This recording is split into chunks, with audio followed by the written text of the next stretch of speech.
Okay, so I'm going to try and make two videos here. It's Sunday, like March 20 something. Anyway, maybe the 19th, I think. A couple of things I've been seeing in forums and Facebook and a few other places. A lot of guys are talking about, anarcho capitalism, and this is kind of a new term for me. Okay, I used to, there's redneckism, but then a lot of people define this different ways. And I did it. I've been editing a video series on how to, the rich man, poor man. Well, how do you be the poor man? How do you be the underdog in these economic collapse, survival type situations when there are wealthy survivalists out there who probably need manpower, probably want people, want ranch hands and stuff like that. And I have lived that lifestyle to a degree, and I've actually, because of some things in my family history, been on both sides of that.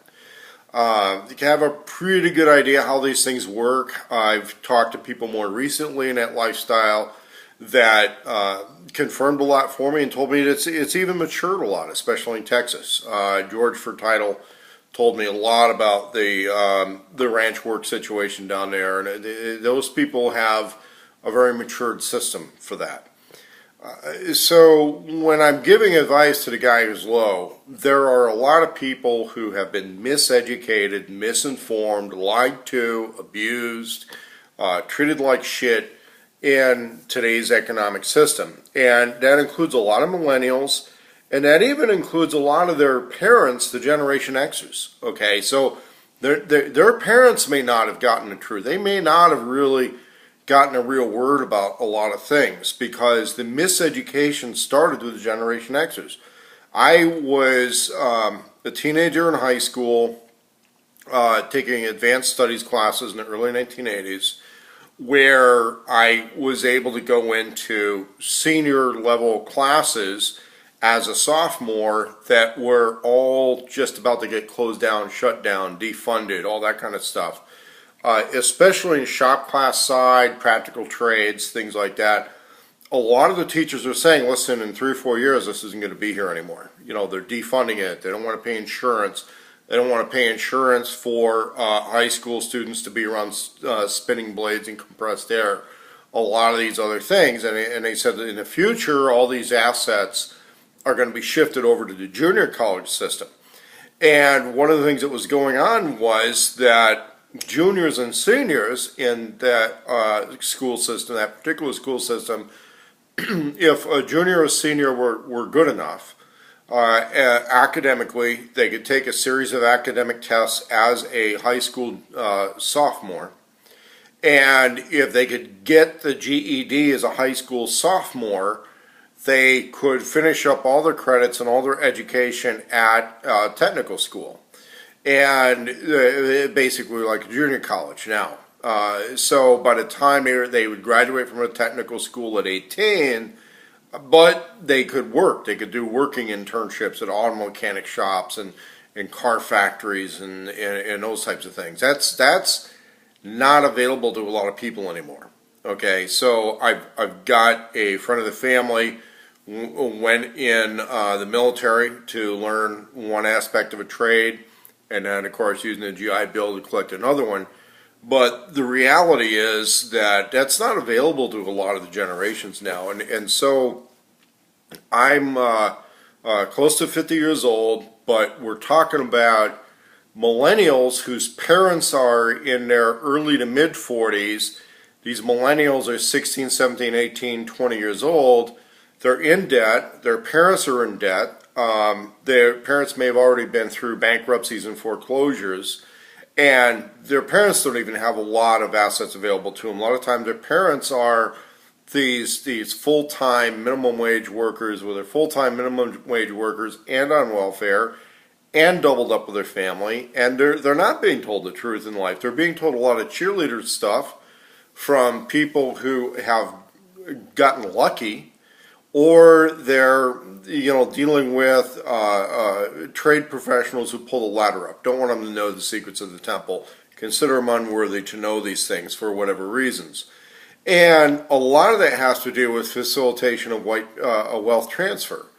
And the assumption of white privilege or white wealth in a lot of these schools where they're they're teaching egalitarianism and generosity to the white students because it's just assumed, oh, you're white, you inherited a bunch of money, you need to learn how to give it away and give something to these other people, and they just don't have it. They're not going to appeal to traditional racism because they're not racist. And when traditional racism doesn't appeal to them, but they're angry, they're disaffected, they're actually have a lot of the same personal traits, personal backgrounds, but racism isn't going to be their thing, so they're going to look for something else, and that's the growth of the social justice warrior and antifa movement. And I'm looking at the ages on a lot of these people. I look at what they're offered to participate in these things versus what they're offered for work, and the people running that are very clever. They're offering these people certain levels of financial freedom and telling them the truth about, what awaits them in the workforce, what awaits them in the fact that they're born $40,000 in debt, what awaits them in the fact that when they graduate from a university and are in debt because of that, they only have a 1 in 10 chance of getting the career level government job that a lot of those degrees are geared toward. When I graduated with a criminal justice and sociology degree, the hiring rate in law enforcement in California was 1 out of 100. So I did my internship with Department of Public Safety at a private resort so that it was not considered sworn police officer work, even though we did all the same stuff. It's similar to some of these guys you'll see on YouTube to say, oh, I'm a public enforcement professional, I'm blah, blah, blah. You're a fucking mall security guard, okay? There's a real well-known YouTube channel that, the guy had been to Iraq, he'd done all this stuff, and he's got them all security guards. I mean, let's look at what that pays.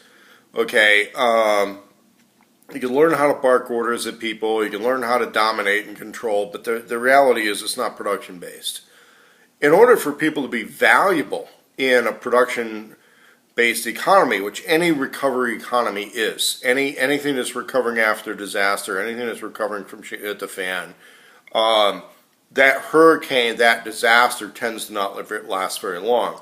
Wars in modern history tend not to last very long. We don't have 20-year wars. We don't have wars that last 2 or 3 generations. We have wars that last 3 to 5 years at the most.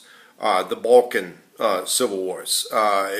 However, I would say this, that for certain people in certain pockets, that war is not over because they're still being oppressed. They're still suffering the results of losing that war, and it's not a sustainable peace. When we look at these situations where there may be major economic changes or upheavals for various reasons, I want to be able to present strategies and methods that are going to work whether or not shit hits the fan. Okay, if you're pursuing freedom, if you're pursuing some advancement in life, okay, this isn't make a deal with the devil and rule the world type stuff. I'm just talking about pursuing some advancement in life, having some fallback plans, having some forward plans. If you're in a rut, this is how you're going to do it, and it's a plan that can work. It's not necessarily something that's going to appeal to everybody out there. Okay, I've tried to mentor people where it just didn't catch, or where it backfired on me pretty badly. Just trying to show people how to work, make cash, be a productive person, and if all you're after is subsistence, you really don't have to work that hard for it. I mean, it's not that hard to work hard for subsistence, and it is against the law for people to throw you in jail for not paying off artificial debt. So it's not that hard to survive in this country. And shit hit the fan situation, you got to have more game to survive. But people could even succeed in those situations without being a bunch of backstabbing assholes. So we're going to move on. Let's see, I got about 15 minutes. All right.